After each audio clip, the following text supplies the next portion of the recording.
President, I want to thank my colleague from California, my co-sponsor on the War Powers Resolution that will be heard within the next 48 hours or so.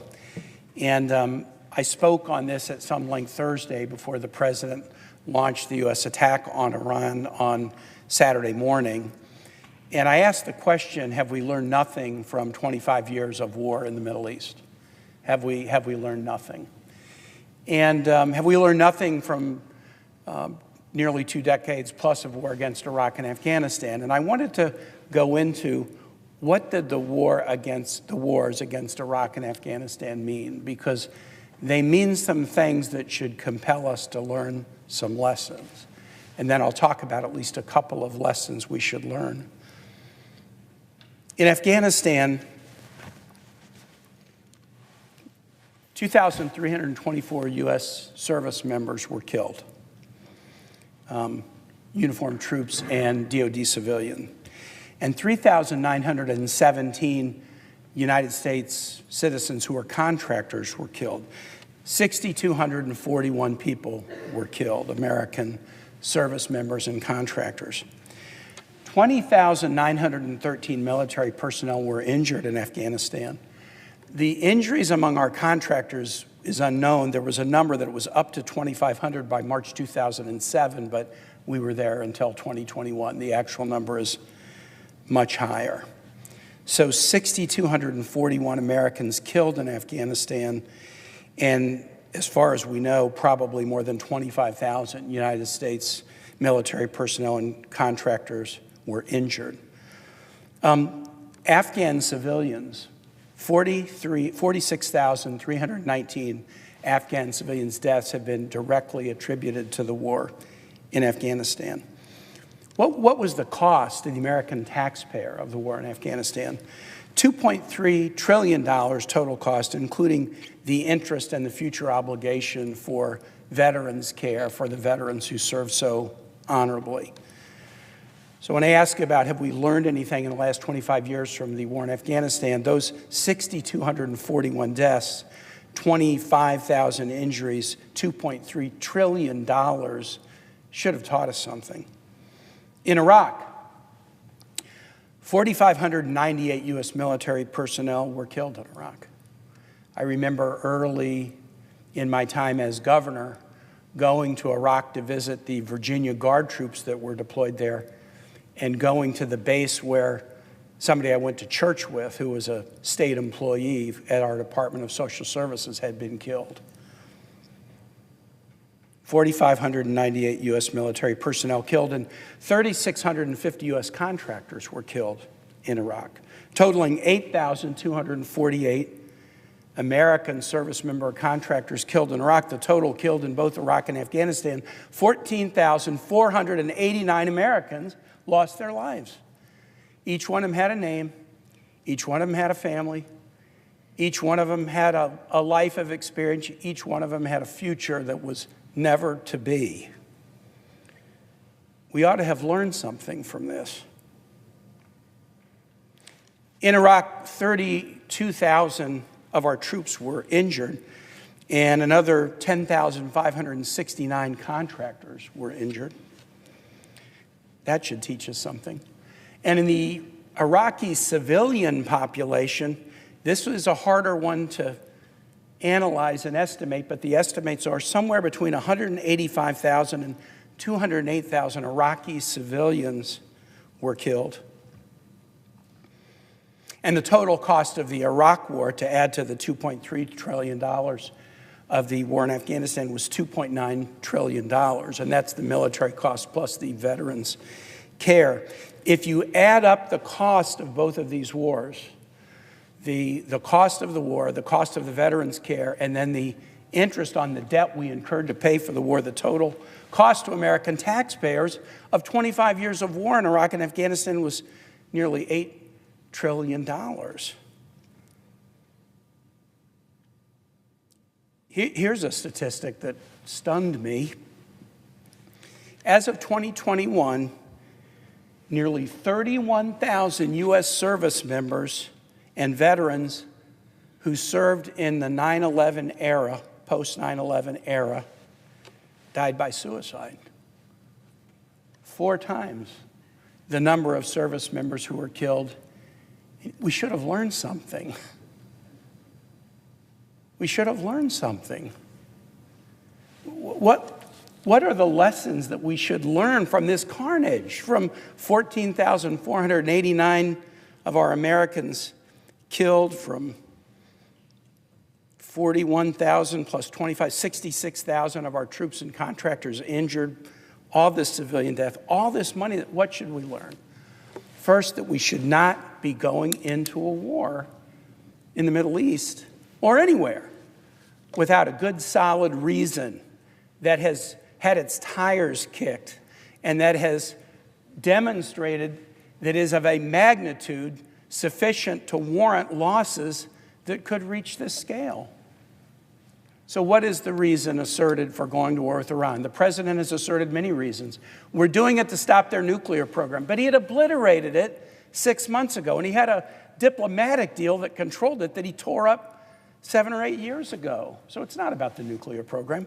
We want to protect Iranian protesters. But wait a minute. This president is deporting to Iran Iranian refugees living in the United States, including Iranian refugees who will be persecuted in Iran because of their religion. He doesn't care about Iranians being mistreated by the regime. We need to go to war to stop a ballistic missile program, but the intelligence, as publicly reported, suggests that the missile program is not such that it would pose danger to the United States mainland for at least a decade. The president tweeted the other night we should go to war with Iran, or suggested, because they interfered in the 2020 election. He's blaming them because he still can't admit that he lost the 20. Is that what we should send our sons and daughters into war for, because the president can't admit that he lost the 2020 election? Or maybe it's about oil. What are the 2 nations that the president has invaded? Venezuela and Iran. Boy, they're really different nations, except there's one thing about them that's in common. They are both oil-producing nations. This president has asserted no real reason that is clear to the American public, and that's why the American public so far is so against this. And then the other thing is, you shouldn't go in and run this risk with no reasons. And even if you have a reason, you shouldn't go in without a plan. So what's the plan? The president has said it would be 2 or 3 days. The president has said it will be 5 or 6 weeks. The president has said, I'm not going to rule out boots on the ground. The president has said, we will bomb until we're done, and then Iranians take over your government. I mean, that's the plan? We're going to bomb until we stop, and then it's a jump ball for whoever wants to take over. That's not a plan. It's not a plan that is well designed when Kuwait shoots down 3 U.S. F-15s. Kuwait is an ally. We're working together with Kuwait.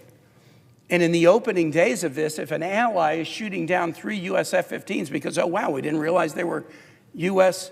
planes, what kind of a plan is that? There's no rationale and there's no plan.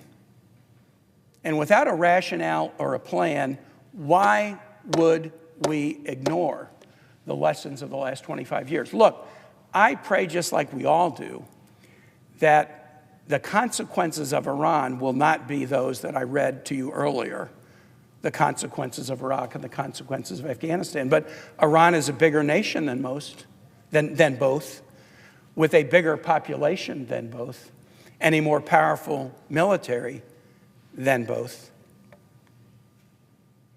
We went into Iraq and achieved what many thought was a very prompt victory.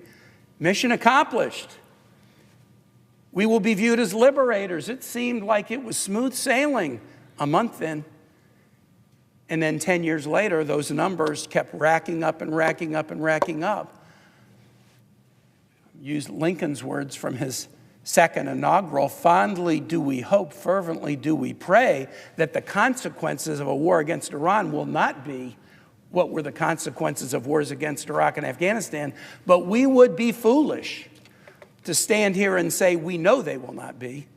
We have to have the humility to acknowledge, with the fact that U.S. service members have already lost their lives and been injured, that we could face serious consequences in the loss and death of our troops, serious consequences in instability in the region, serious consequences in rising energy prices for Americans.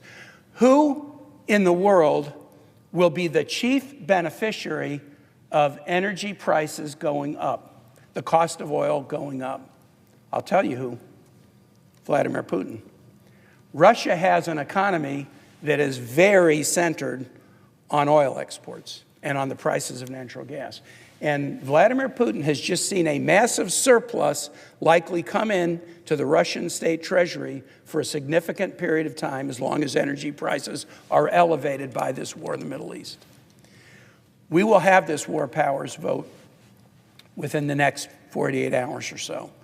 And every member of this body will do the most solemn thing any of us ever do: vote on whether the United States should be at war. That sounds like an abstraction. Vote on whether we want to send our own kids, our own sons and daughters, the most precious resource we have in this country, into a war that could end up like the wars we have just recently exited in the same region. I pray so hard for my colleagues to exercise the judgment that this is not the right time for more war. If more war with Iran would be the answer, we've been at war with them essentially since 1953, when we toppled their democratically elected government. And it's been back and forth for 70 years, us striking them striking us striking them striking us, hundreds and hundreds, thousands of people killed. If more war were the answer, we would have found it before now. It's not the answer now. I pray that colleagues will support the War Powers Resolution, and I now, Madam President, yield. The senator from Oregon.